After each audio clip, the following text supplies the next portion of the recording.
What do you do when you've had a bad day at work? When it seems like nothing has gone right? When your email inbox has been overflowing with bad news and extra demands? How do you deal with the situation when you're feeling a little bit overwhelmed? I'm Dr. Richard McKinnon. I'm a workplace psychologist and coach, and on this channel, I share insights from the science of psychology to help you be your best self at work. In this video, I'm going to explore a concept called coping to enable you to deal with the everyday challenges a bit more effectively.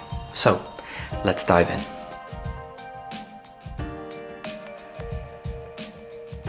What's the problem here? Well, some of the ways that we deal with challenges, adversity, setbacks, disappointments can actually make the problem worse.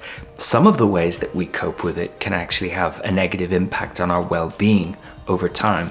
Some of those ways that we deal with challenges can actually have a negative impact on the relationships that we need to navigate the world of work. We might respond to these challenges automatically because it's a habit that we've built up over time. We might use coping strategies that we've seen other people use, or just because they're socially acceptable. We might cope with difficulties in a way that doesn't really represent the kind of person we'd like to be, but they give us instant gratification or a sense of relief from the pressures that we felt during the day. It's important that whatever way we cope with what life throws at us, it's something that's sustainable. It's something that's intentional, and it's really aligned with the kind of person that we'd like to be. Well, let's start by having a look at this word coping.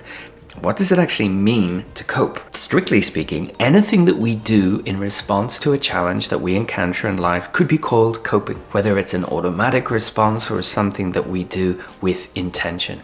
But if you think about it for a moment, the ways that you've responded to pressure and stress and disappointments in the past, they haven't always been effective. They haven't always been things that in the clear light of day you might do again. And yet you find yourself doing them again. You find yourself maybe a little disappointed with the way that you've coped. Or on reflection, you've realized that the situation was made worse by the way that you coped. It is an umbrella term, but it's really useful to get beneath that overarching umbrella and look at it in a little bit more detail. To keep things simple, we can divide coping strategies into two kinds. We have what are called emotion-focused strategies.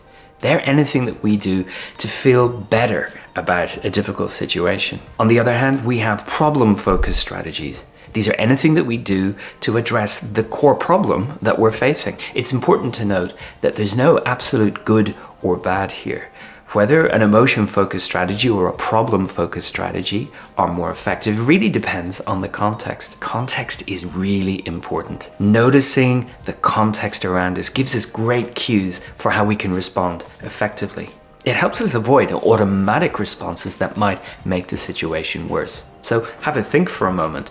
What might be the kind of things that you do to make yourself feel better about a difficult situation? These emotion-focused strategies. Well, emotion-focused coping can take many forms. It might be something that boosts our mood, that relaxes us, that takes us away through the form of distraction. Within that, though, not all of those strategies are going to be good for us or ultimately sustainable. Let's imagine you've had a really tough day at work, and so your emotion-focused strategy when you get home is to collapse on the sofa, turn on a box set on TV, and just immerse yourself in the enjoyment of your favorite show. So far, so good. It boosts your mood, it gives you a distraction from the practicalities of the day, and that's fine, unless the challenge you've been facing is either of your own making, or it's something that you could take practical steps to address, because engaging in the box set version of coping means that when you go back to work, those problems will still be there. And so we can get into a cycle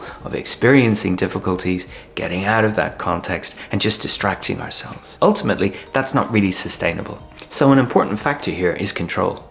The extent of control we have over the problem. Maybe we were feeling overwhelmed because of our lack of prioritization. That's something we can do about. We could look at our workload through fresh eyes and start to really pick out the things that absolutely need our attention. Or indeed, we could start to ask for help, or we could start to delegate. You see what I'm getting at? things that we could do. These are problem-focused coping strategies. They will help us deal with this problem by taking action.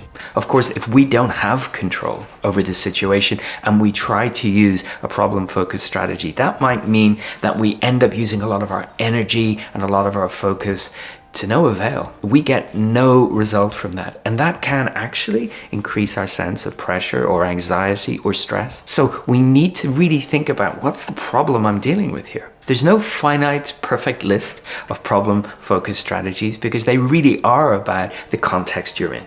They're about the problem or problems that you're facing. But a good way to think about whether a problem-focused strategy is going to help you is to first think about that context and think about the amount of control you have over it. Maybe reflect on ways you've dealt with similar problems. Maybe reach out to someone you trust to ask them, what could I do about this? When something is really out of your control though, emotion-focused strategies can be very helpful. Now, whether it's emotion-focused or problem-focused, it's useful to examine the helpfulness of that strategy. It might be something that over the medium to long term actually boosts our well-being. Maybe we've had a rough day at work. There's nothing we can do about that organizational change that we're dealing with. So we go to the gym, we go for a run, we head out for a walk with a close friend, and we talk through those challenges. None of those things are actually going to detract from our well-being. If anything, they'll boost it. However, some of the things that we might do to deal with that pressure and stress from the same problem could, over the longer term,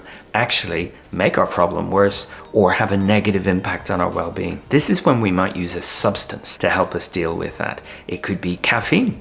It could be nicotine. It could be anything that we eat, anything out of the fridge, or alcohol. If we use those things to deal with a setback, a disappointment, or a source of stress, we might get some instant relief. We might get that boost, those feelings that we're looking for. But ultimately, that problem is still there. And if that's the only coping strategy we're using, well, fill in the blanks. What happens to your health if you over-rely on food or alcohol or nicotine to help you get through a situation? Ultimately, it's not going to boost your well-being. And really, we all know as adults over the longer term, that's actually going to make you feel worse. So what we can do is, rather than beat ourselves up over the fact that we use a glass of wine after work to feel better, or that we feel we deserve that slice of cake because we've had a rough day, we can actually just critically review our coping strategies and ask ourselves, is this sustainable? Could I honestly do this over the longer term and expect it to either boost or maintain my well-being? Or, if I'm being honest, can I look at this and say, this will actually make things worse? So we can look at them through the lens of sustainability. Is this sustainable or is this unsustainable? Now, I don't want to suggest for a moment that you should become like a monk and give up any habits that someone might suggest are unhealthy. But the more available coping strategies we have, the more situations we're going to be able to deal with. The glass of wine after work is fine, as long as it's not the only coping strategy. That slice of cake to help you deal with the difficult day is fine, as long as it's not cake every day or for every single problem. Hopefully, you see what I'm getting at here. Now, there are a range of ways that we can engage in emotion-focused coping, and they include things that are like physical practices, exercise, yoga, psychological or thinking practices like reframing the situation, mindfulness meditation, journaling, talking to a friend, seeking out positive interpersonal interactions. And of course, yes, we can engage with entertainment and Netflix. So to recap, what's important when it comes to coping? We need to spot our automatic coping strategies, and we need to be honest with ourselves and ask ourselves, is this ultimately sustainable or not? And then when we're looking at our coping toolkit, the collection of all of the different coping strategies that we have, we can ask ourselves, based on the situation, how much control do I have? And then, does this really fit with a problem-focused strategy? Speaking up, speaking out, asking for help, giving feedback maybe to the person who's the source of our problem, or an emotion-focused strategy where we don't have that much control and we can do something like go to a yoga class, practice our mindfulness, or write in our journal. A common question I get is, can these be used together, or do we have to pick one? Absolutely. We don't pick one or the other. We might have a word with that colleague who's been winding us up to give them feedback, and we might go for a run when we leave work. We might start to work at reprioritizing our projects so we get some clarity, And we might talk to a friend outside of work to explain how we're feeling. What we need to be clear on, though, is what we're ultimately trying to achieve. Feeling better and/or making our situation better. Another question I often get when I talk about coping is this the same as self-care? This is a bit of a loaded term. Think about self-care for a moment. What springs to mind? Depending on who you are and whether you use that term, you might be thinking of sitting back with a glass of wine, a box of chocolates, and your favorite TV show. It might be some kind of pampering home spa experience in the bath with your favorite fragrances and so on. That's fine. But self-care really, honestly, is anything that we do for ourselves, to invest in ourselves, and really to make our life better. If we're going to be practical about things, that could also include anything we do proactively